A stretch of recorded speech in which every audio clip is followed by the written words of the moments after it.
BRS party నాయకులు మరీ దిగజారుతురు. మరి ఎంత అంటే దారుణంగా దిగజారుతురు.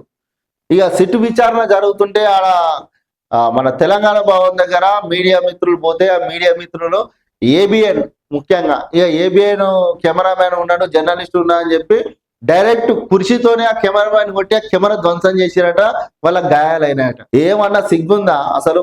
మీ నాయకుడిని మీ నాయకుడిని పోయి సిట్టు విచారణ జరుపుతుంటే వాళ్ళు కవరేజ్ కోసం వచ్చిరుడా. మొత్తం మన తెలంగాణ భవన్ లో మొత్తము కార్యకర్తలు ఉన్నారు, నాయకులు ఉన్నారు అని చెప్పి వాళ్ళ కవరేజ్ కోసం వాళ్ళు వచ్చిర్రు. దాడులు చేసినందుకు అంటే మీరు అధికారంలో ఉన్నప్పుడు ప్రతిపక్షాల మీద గిట్నే చేసిర్రా? ఏబిఎన్ ఆంధ్రజ్యోతిపై గులాబీ గుండాల దాడి, బిఆర్ఎస్ ఆఫీస్ వద్ద కవరేజీకి వెళ్లిన కెమెరా జర్నలిస్ట్ పై కుర్చీ విసిరిన కార్యకర్త. ఇగో కనబడుతుందా? ఇక అన్న జూమ్ చేసుకో. ఇగో కెమెరామెన్ పైన కుర్చీ విసిరిండట. ఇగో దాడిలో కెమెరా ధ్వంసం, జర్నలిస్టుకు స్వల్ప గాయాలు. అసలు దాడి చేయాల్సిన అవసరం ఏముంది? మీడియా అనేది అక్కడ జరిగినట్టు చూపిస్తుంది. దాడి చేయాల్సిన అవసరం ఏముంది చెప్పుర్రి? అయ్యో ఇదే సంస్కృతి, బాధ్యతాయుతంగా ఉండాలి. కిషన్ రెడ్డి గులాబీ గుండాల తీరును చూస్తూ ఊరుకోము. సంజయ్ దాడిని ఖండించిన మంత్రులు తుమ్మల, పొన్నం, అడ్లూరి. సీఎం దిష్టిబొమ్మ దహనాలు, బైక్ ర్యాలీలతో నిరసనలు. కేసీఆర్ ను ఇబ్బంది పెడితే అగ్నిగుండమే. శ్రీనివాస్ గౌడ్ సిట్టు విచారణ కక్ష సాధింపు చర్యలే. సబితా ఇంద్రారెడ్డి. ఈమె సబితా ఇంద్రారెడ్డి కూడా అమ్మ సబితమ్మ, మీరు కాంగ్రెస్ పార్టీ బిచ్చమేసింది, మీకు మర్చిపోయిరా?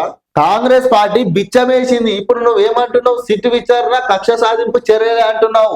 నీ ఆస్తులు కాపాడుకోవడానికి బిఆర్ఎస్ పార్టీ అధికారంలో ఉందని చెప్పి కాంగ్రెస్ పార్టీలో గెలిచి ఆయనతో పోయి బిఆర్ఎస్ పార్టీలో చేరాను. ఏమన్నా బుద్ధి ఉందా సబితమ్మ? నీకు భిక్ష వేసింది ఏ పార్టీ? నేను ఏ పార్టీ నుంచి మంత్రి పదవులు అనుభవించినా, ఏ పార్టీ నుంచి ఈ స్థాయికి వచ్చినా అనేది తెలియదా మన సబితమ్మ?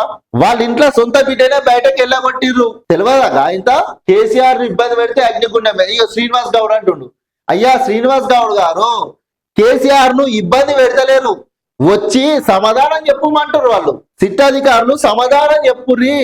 మీ దగ్గర ఏమున్నాయి ఆధారాలు? మా దగ్గర ఉన్నాయి, మేము అడుగుతాము. మీ దగ్గర ఏమైనా ఉంటే చెప్పుర్రి, సమాధానం చెప్పుర్రి, విచారణకు రావాలని చెప్తుర్రు.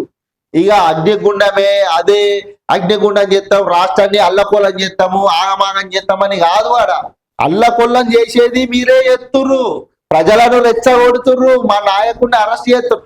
కనీసం సిట్ అధికారులు ఏ ఒక్క దగ్గరనైనా అరెస్ట్ చేస్తామని చెప్పిర్రా?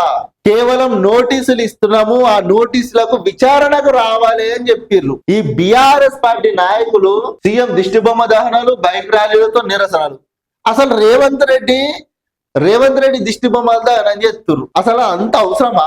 మొత్తం చిల్లర రాజకీయాలు చేస్తుర్రు. మీ నాయకుడు ఎలాంటి తప్పు చేయలేడు, ఏం చేయలేడు, అయిపోయింది, ఓకే. తప్పు చేయనప్పుడు మీ నాయకుడు పోయిండు, విచారణ అనంతరం బయటకు వచ్చిండు. మరియు ఇక ఎర్రవెల్లి ఫామ్ హౌస్ నుంచి నందినగర్ దాకా ఇక వేలల్ల కార్లు తీసుకొని పోతారు. ఎవరికి లాభం చెప్పుర్రి? ఈ పంచాయతీలు ఎందుకు?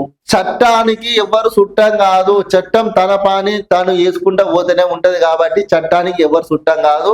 ఈ నాయకులు కూడా హద్దులు మీరి అజ్జేయకురి, హద్దులలో ఉండి మీ పని మీరు ఏకురి. సరే, మీ నాయకుడు అంటే మీకు ఆ అభిమానం ఉండొచ్చు, కానీ చిల్లర పనులు మాత్రం మానేయరు.